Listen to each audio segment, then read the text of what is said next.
Se veía incluso, yo era chica y se veía, o sea, tendría 9, 10 años, veía en el barrio cuando se hacían las racias, ¿no? A pleno día, veías las chanchitas y revisando las casas y bueno, en casa lo que podíamos escuchar, lo que vivían las maestras en la ruta. Y contame, en ese contexto, claro, era muy difícil vivir, o trabajar o hacer cualquier cosa. Y toma esa decisión tu papá primero y se va a Rosario en el 74. Claro. Y ahí busca algún trabajo. ¿A qué se dedicaba él?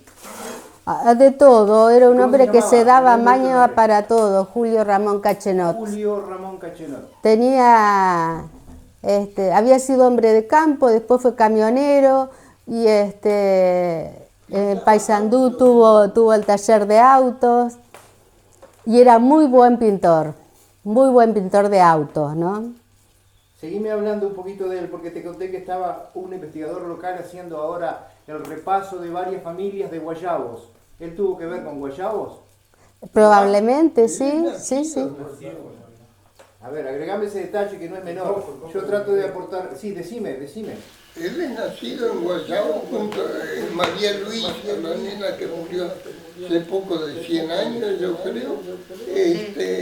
Y Lucho, Israel.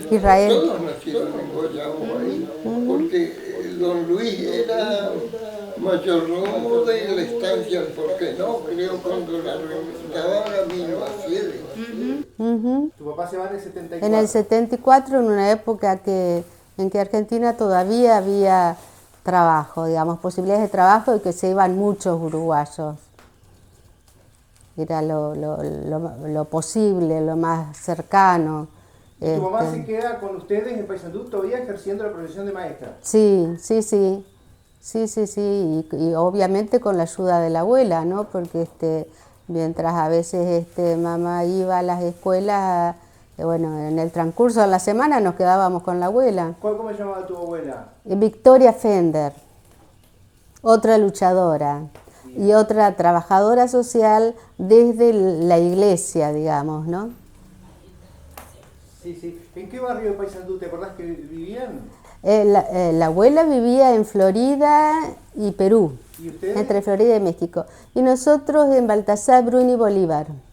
Baltasar, Bruni y Bolívar, estoy tratando de ubicar geográficamente solo por un detalle. Baltasar es frente a Paicueros, más o menos, vivíamos nosotros. Contame, Sandra, ¿cuánto tienen que irse a Rosario ya tenían decidido? En barco. Nos cruzamos en barco. En la época, no, para nada. Cruzamos en barco. Y la imagen que nos queda es la de dejar a la abuela llorando. Es terrible esa imagen. Porque sí, vivimos el remate de los muebles, el desapegarse de cosas hermosas que le habían regalado, ¿no? Y tenían mis padres, y todo se remató antes de irnos, ¿no? Qué locura la nuestra, ¿no? Justo en esa época, en esa fecha. Increíble, sí. Qué desesperación, ¿no? Sí. Cruzarnos a lo que sea. Y bueno, sin darnos cuenta que íbamos a lo mismo, ¿no? Porque llegamos, dejando una casa, nos fuimos a una pensión a vivir y esa misma noche se sentían ráfagas de tiros. Y yo de chica escuchando, bueno, lo dejaron tirado ahí en la vereda, ¿no? O sea, pasaban las chanchitas y dejaban los muertos. No, llegamos en la dictadura, cuando ahí se arranca todo. Graciela la llevan detenida porque estaba en la escuela de arte, y en la escuela de arte se llevaron a todo el grupo. Se juntaban en una época que no se podía juntar la gente, no se podía agrupar, y ellos se juntaban en las plazas, estaban en la Escuela de Artes Visuales, y la llevan a mi hermana y a todo ese grupito. El menor de ese grupito tenía 16 años. Por suerte todo ese grupo lo desaparecen, pero a la vez sale con vida, ¿no? Pero bueno, también en esas búsquedas de ver dónde estaba mi hermana, la acompañaba yo a mi madre a la jefatura, ya lo que es ahora Casa de Gobierno, porque ella estuvo detenida ahí, en Dorrego, entre San Lorenzo y Santa Fe, igual que todo su grupo.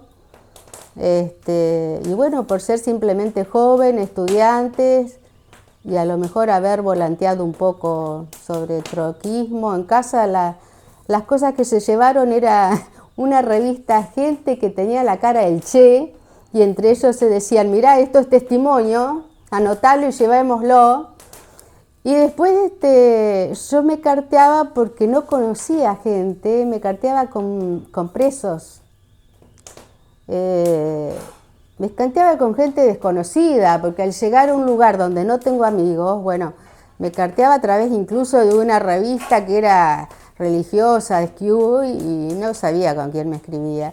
Y entre uno de esos desconocidos era de la cárcel de La Plata. Y cuando encuentran esas cartas dicen, y a ella también la llevamos. Y ahí la desesperación de mi madre, yo tenía 14, menos, porque 14, cuando la llevan a mi hermana yo tenía 14. Y ahí se pone mi madre desesperada a decir, ¿cómo se la van a llevar? Tiene 14 años. Y entonces yo le digo, pero yo no lo conozco, me escribo con gente que no conozco. Y bueno, siguen con lo de Graciela, y el tema es que había milicos por todas partes, ¿no? Habían caído entre las 2 y las 3 de la mañana. En ese momento ya vivíamos a la vuelta de la pensión en un departamento de pasillo, y había milicos por el techo, se sentían los golpes en la puerta de entrada, y golpeaban con mucha fuerza la puerta del departamento. ¿Y Julio qué? Y de los otros departamentos nada, nadie salió, nadie escuchó nada, supuestamente. Y papá, como la mayoría de los hombres en esa época, se quedaron paralizados. La que salió a buscar fue mamá, como la mayoría de las madres de esa época. Claro. Bueno, lo más angustiante, si me pongo a mirar la mamá, es que lo hacía sola incluso, porque no se sumó al grupo,